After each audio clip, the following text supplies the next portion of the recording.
उत्तर Korea से जुड़ी है, जहां भारत ने उत्तर कोरिया में फिर दूतावास जो है वो खोल दिया है। दूतावास में कर्मचारियों ने पदभार संभाल लिया है।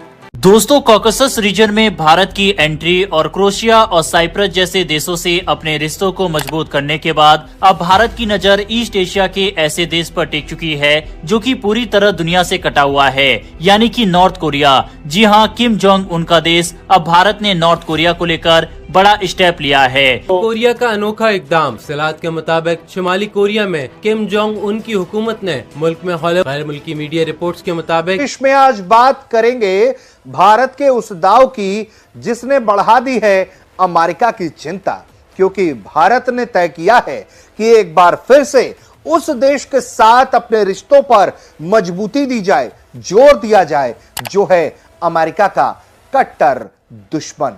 नाम है नॉर्थ कोरिया, शख्सियत है किम जोंग उन, जो वहां के सुप्रीम लीडर हैं। तो बड़ी डेवलपमेंट ये हुई है कि कैन जो है उसकी लीडरशिप और इंडिया की लीडरशिप ने फैसला किया है कि वो अपने दोनों मुल्कों के जो लीडरशिप है वो सबसे पहले अपने हाई कमिश्नर्स को रिस्टोर कर रहे हैं।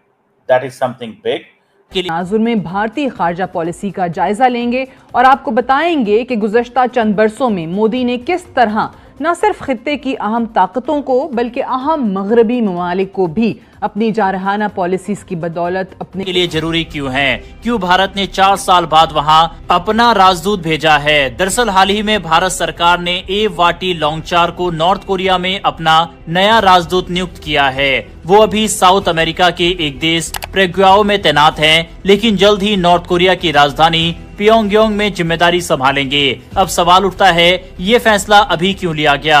भारत में खड़े होके स्टेज पे चढ़ के पाकिस्तान को धमकियां तो वो बेशबहा दे रहे हैं, मगर जो भारत की स्ट्रैटेजी हमारे सामने आई है वो मुझे ये बताइए कि क्वेश्चन सबसे ज्यादा पब्लिक ये पूछ रही है कि ये कैसे मुमकिन हुआ।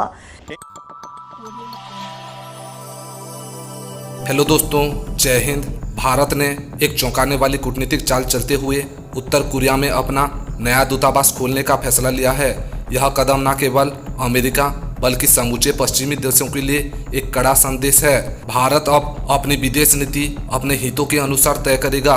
यह निर्णय भारत की आत्मनिर्भर और दृढ़ कूटनीति का परिचायक है। यह साफ हो गया है कि भारत वैश्विक मंच पर अपने फैसले स्वतंत्र रूप से लेता है और किसी दबाव में नहीं आता।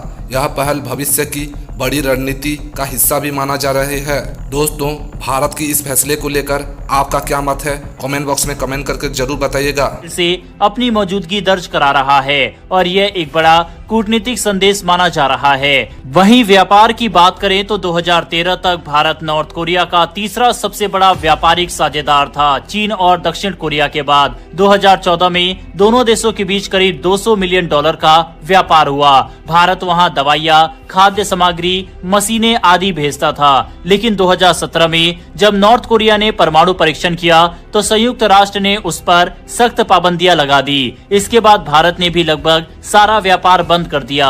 उसके बाद वहां भारतीय दूतावास की गतिविधियां भी थम गई, लेकिन अब भारत धीरे धीरे फिर से वहां अपनी सक्रियता बढ़ा रहा है। इंडिया हमारा दुश्मन ही सही, लेकिन जनाब स्पीकर एक चीज तो देख ले जरा।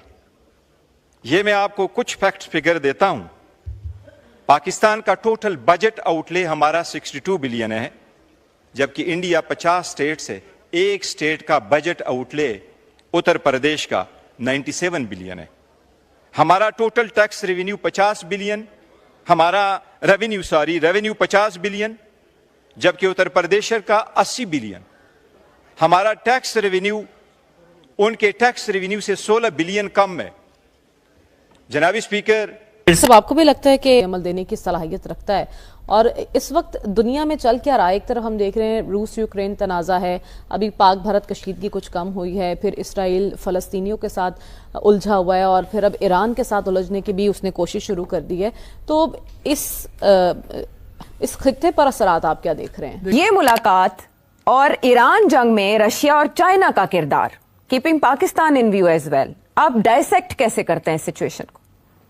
यह बड़ी मुश्किल सिचुएशन है फॉर एवरीवन, पाकिस्तान के लिए स्पेशली। देखिए, जब ये मुलाकात हो रही है, अब मुझे नहीं पता टू व्हाट एक्सटेंट, इस वक्त आप बड़े खतरनाक मोड़ पे खड़े इस तरह। मेरा आज का सवाल ये है कि आपको ये पता है कि इंडिया हमारे से कितना आगे निकल चुका है, आप इस चीज को तस्लीम करते हैं? नहीं, मैं मानता ही नहीं हूँ, वो निकल ही नहीं सकता। और मेरे भाई निकल चुका है, मैं आपको बता रहा हूँ कि इंडिया पाकिस्तान से बहुत आगे निकल चुका है। और किस फील्ड में? हर फील्ड में, मतलब एजुकेशन की बात की जाए, अगर इंफ्रास्ट्रक्चर की बात की जाए, इकोनॉमी की, हेल्थ की बात की जाए, इंडिया बहुत आगे निकल चुका है। नहीं निकल सकता फिर भी नहीं। आपको पता है हमारी पाक आर्मी पूरी दुनिया में नंबर 1 है। भाई मैं वो बात नहीं, मैं फील्ड्स की बात कर रहा हूँ, शोबों की। यानी एक होता है ना तालीम, उसमें हमारे से आगे है, फिर होता है ना एक मेडिकल का शोबा जिसमें मतलब दवाइयाँ शवाइयाँ, सारे शोबों में हमारे से आगे निकल चुका है। तो कैसे निकल गया है? इंडिया निकल ही नहीं सकता हमारे से आगे। चले एक मिसाल है कि वो निकल के आगे, तो अब हम उसे कैसे पकड़ सकते हैं, कैसे उससे आगे निकल सकते हैं? मिसाल भी क्यों माने, निकल ही नहीं सकता वो पाकिस्तान से आगे। आप कैसे कह सकते हैं कि नहीं निकला? हमारा इतना अच्छा मुल्क है पाकिस्तान, पाक मुल्क है, यहाँ इनसे आगे कोई भी नहीं निकल होना चाहिए। इसमें कोई ऐसी बात नहीं है कि जी देखिए खित्ते का नुकसान होता है। We need to think. हमारे दोस्त तो इंडिया के अंदर बैठ के कह देते हैं कि नहीं जनाब पाकिस्तान को ये भी छोड़ दे, पाकिस्तान को वो भी छोड़ दे। मैं नहीं कहूंगा ये, मैं कहूंगा अच्छी बात है यार, इंडियन लोगों के कारोबार अच्छे होंगे, इंडियन लोगों के बिजनेस अच्छे होंगे, इंडियन यूथ को अपॉर्चुनिटी मिलेगी, दुनिया में वो जाएंगे, वो अपने स्टडी करेंगे, वो कंट्रीब्यूट करेंगे, वो अपनी पोटेंशियल दिखा सकते हैं। ये थोड़ा ही होता है कि आपने जो है वो ताल्लुकात खराब होने से ऐसे थोड़ा। देखिए इंडिया की जो स्ट्रेंथ है वो उसकी स्ट्रेंथ है, so one must appreciate the strength. अपनी उसकी जो स्ट्रेंथ पे आप नहीं कर सकते कि जो स्ट्रेंथ आप वो, सो मुझे ये लगता है, दैट्स व्हाट आई अंडरस्टैंड।